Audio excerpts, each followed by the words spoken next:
C'est vraiment une cathédrale absolument merveilleuse, Notre-Dame.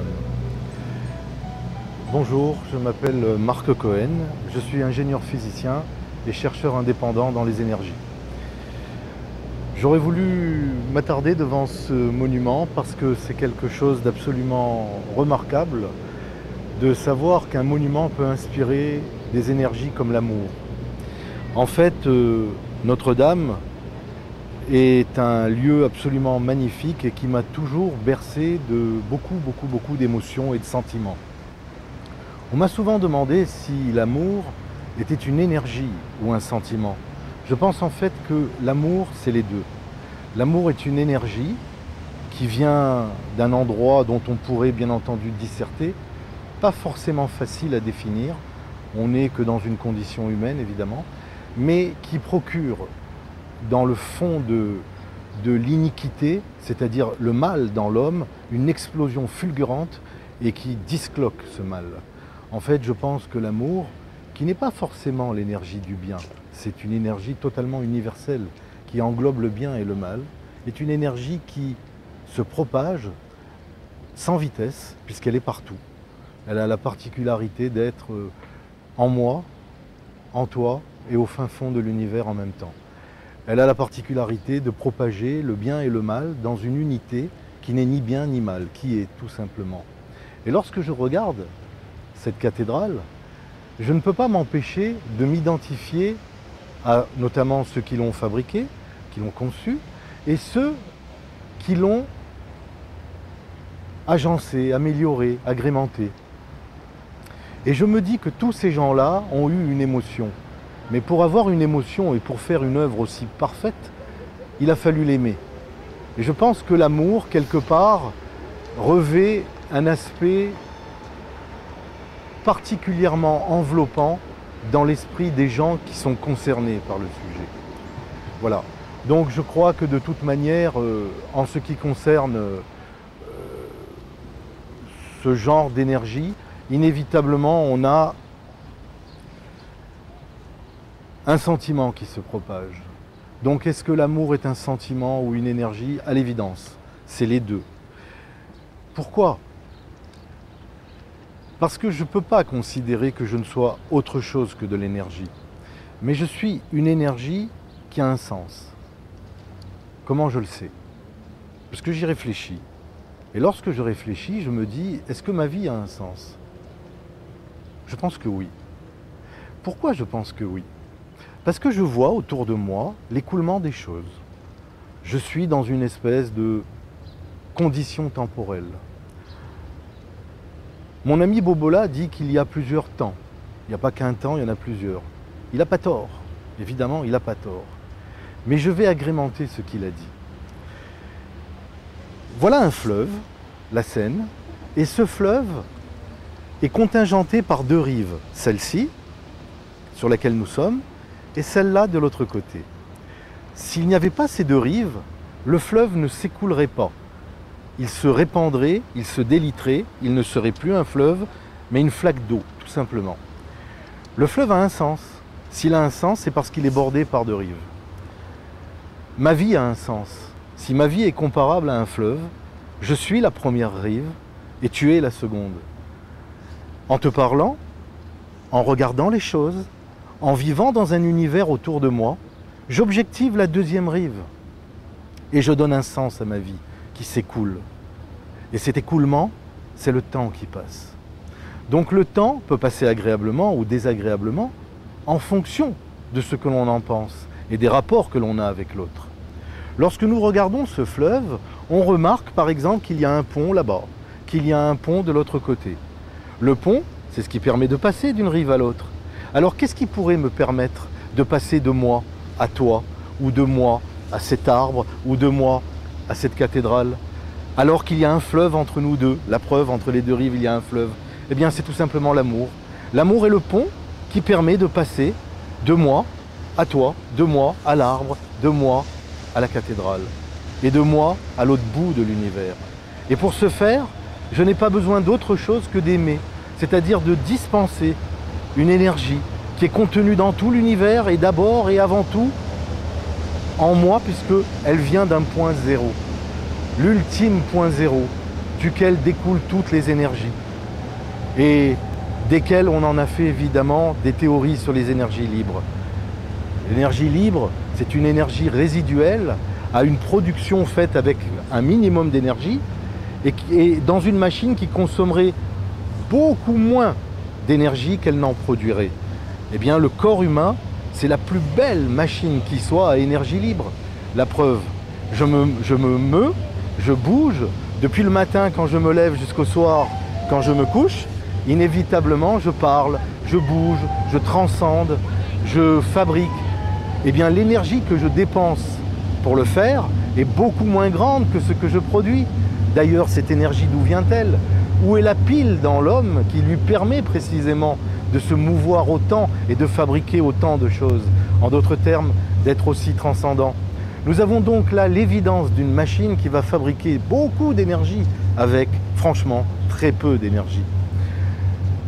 Le fameux point zéro dont Greg Braden parlait tant est ultime et partout dans l'univers.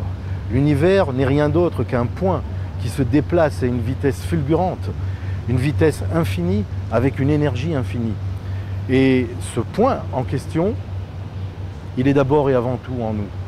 Donc si je veux propager l'amour, il faut que je sois conscient que je suis sur une rive et que pour franchir l'autre rive, j'ai un fleuve à traverser. Et ce fleuve, c'est le sens de ma vie. Si je n'ai pas de sens à ma vie, je ne peux pas aimer, je ne peux donc pas traverser le fleuve. Je vais vivre dans une autarcie qui va me rendre un fantôme. J'aurai donc une vie qui va être limitative et peut-être même destructrice du point zéro qui est en moi et qui me permet de générer l'énergie nécessaire à construire. J'ai donc besoin d'aimer. Donc l'amour, c'est la plus grande force de l'univers. C'est la force probablement qui va me permettre, pour agrémenter le sens de ma vie, de prévoir pour vouloir. Et je crois qu'un être humain, du début de son existence jusqu'à la fin, n'a d'autre cesse que de trouver le moyen de franchir la rive. Évidemment, on s'y prend comme on le peut. On n'est pas sans savoir que c'est difficile le matin quand on se lève, le soir quand on se couche, la journée a passé. C'est très difficile de se rendre compte si on a fait du bien, du mal ou encore autre chose. Ce ne sont que des notions humaines. Mais on a fait. Étant donné qu'on a fait, on n'a pas servi à rien. On a servi et l'univers, et peut-être son créateur, mais surtout nous-mêmes. Voilà pourquoi je dis que pour y parvenir, il faut avoir une sacrée dose de sagesse.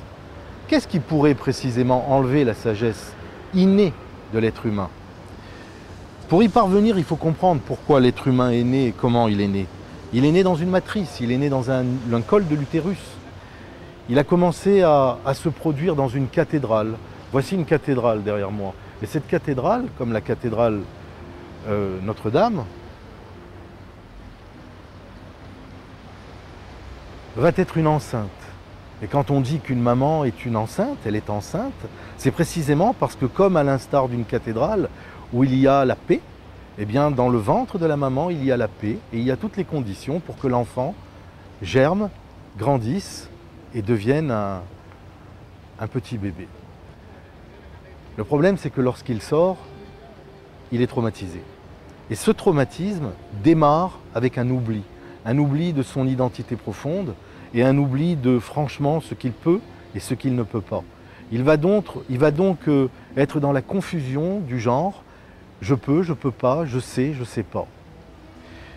Ça peut être problématique pour lui s'il ne joint pas à son existence une forme de sagesse. Et cette sagesse, pour parvenir à l'obtenir, eh bien, il va lui falloir beaucoup de temps. Mais il est un moyen que l'on usite depuis la nuit des temps, justement. C'est la prière. La prière n'est pas un acte seulement pieux, c'est un acte actif. Par la prière, la vraie, on peut transcender l'univers. La prière consiste à demander. Le vrai problème n'est pas le fait de demander. Le vrai problème, c'est d'être écouté. La plupart des prières ne sont pas entendues car elles n'en sont pas. Pour qu'une prière soit entendue, il faut qu'elle en soit. Or, comment une prière en est une? Quand elle est précédée d'une méditation. Lorsqu'une prière est précédée d'une méditation, alors elle prend son sens. Pourquoi? À cause des deux rives. La première, celle où nous sommes, la deuxième, derrière moi. La première, c'est la méditation. La deuxième, c'est la prière. Par la méditation, je vais faire un pont qu'on appelle l'amour. Si par ma méditation, j'aime la prière, que je vais faire pour demander quelque chose, alors je vais franchir le pont. Je vais aimer ce que je vais demander. Et si j'y parviens, ma vie a un sens, le fleuve qui s'écoule. Si ma vie a un sens, la méditation va donner réellement un sens à la prière, va lui donner naissance, va lui donner les conditions d'exercice dans l'univers de ce qu'elle doit être. Et la prière sera efficace. Alors, la méditation, qu'est-ce que c'est? Des centaines de livres ont été écrits sur le sujet, je ne vais pas trop polémiquer là-dessus, mais ce que je pourrais dire, c'est celle que moi, je pense être et celle que je pratique. C'est vraiment un avis totalement individuel et personnel. Je pense que la méditation, pour la pratiquer, et bien entendu, elle me procure des joies fabuleuses, elle me procure des effets phénoménaux. La méditation est un lieu, un endroit où je vais me réfugier. Lorsque par exemple je ne suis pas bien, lorsque par exemple j'ai besoin que l'on m'écoute, on avec un grand O.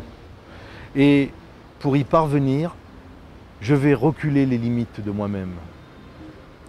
Je vais donc me réfugier dans le fond de moi-même jusqu'à en arriver au point zéro. Je vais arriver jusqu'à la méditation vacuitaire. La vacuité n'est pas le vide, elle est la limite entre le vide et le néant. Le néant, c'est le royaume de Dieu. Donc, pour arriver à ce point ultime, il va falloir que j'aime profondément ce qui m'entoure et que je m'aime profondément. C'est en m'aimant profondément que je vais éteindre le tumulte, le bruit incroyable qui m'isole du reste des choses et qui m'isole des autres et qui, évidemment, va m'empêcher d'entendre les autres. Lorsque l'on vit au quotidien, par exemple, les gens qui sont ici, ceux qui sont là-bas, ceux qui sont en haut, ceux qui sont peut-être dans Notre-Dame, ces gens-là vivent dans un tumulte, plus ou moins grand bien entendu, mais dans un tumulte. Quand on veut méditer, on est obligé de s'isoler. On est obligé de se mettre dans des conditions respectables de nous-mêmes et de l'univers. On est obligé de créer un pont entre nous-mêmes et l'univers pour que ces conditions respectables franchissent par l'amour les deux rives. Et à partir de ce moment-là, on va créer en nous, non pas un vide, mais une vacuité. C'est-à-dire on va reculer les limites de notre propre néant. Et on va se mettre dans un temple, à l'instar de cette cathédrale. Il est clair que quand on y parvient, alors la prière peut être entamée. Et lorsque l'on entame une prière de ce type, après une méditation de ce genre, il est clair qu'elle devient active. Pourquoi devient-elle active? Parce que précisément, en se mettant dans cet état de prière, on va demander, en franchissant ce pont de la méditation à la prière, on va demander à l'univers de nous permettre de nous mettre à son diapason. Les essais par la méditation ont démontré que ça peut être faisable, puisqu'on s'est mis dans le temple de l'univers par le biais de la méditation. Mais le véritable effet de la prière ne pourra se faire que lorsque l'on est réellement dans le point zéro, c'est-à-dire lorsque l'on est réellement dans le point culminant où peut émerger de la création elle-même ce qui n'est pas encore créé. La prière est un miracle. Elle est une baguette magique humano-divine. Et cette baguette magique que l'on a tous en nous, tout le monde peut s'en servir. Il suffit simplement d'apprendre à méditer. Et pour apprendre à méditer, il faut simplement reculer les limites de notre propre néant. C'est beaucoup plus simple qu'on ne le pense. Il suffit simplement de le vouloir et d'aimer les autres. Et pour aimer les autres, il faut s'aimer soi-même. Il faut donc respecter notre rive pour pouvoir respecter la rive qui est en face et dans laquelle s'écoule le sens de ma vie. Il est clair que les autres ne peuvent pas me comprendre si ma vie n'est pas respectée par moi. Si je respecte ma vie, inévitablement les autres vont me comprendre. Et en me comprenant, le contact se fait. La vraie prière, en fait, consiste dans le contact avec les autres. Donc celui qui sait contacter les autres va être dans un état immanent de prière.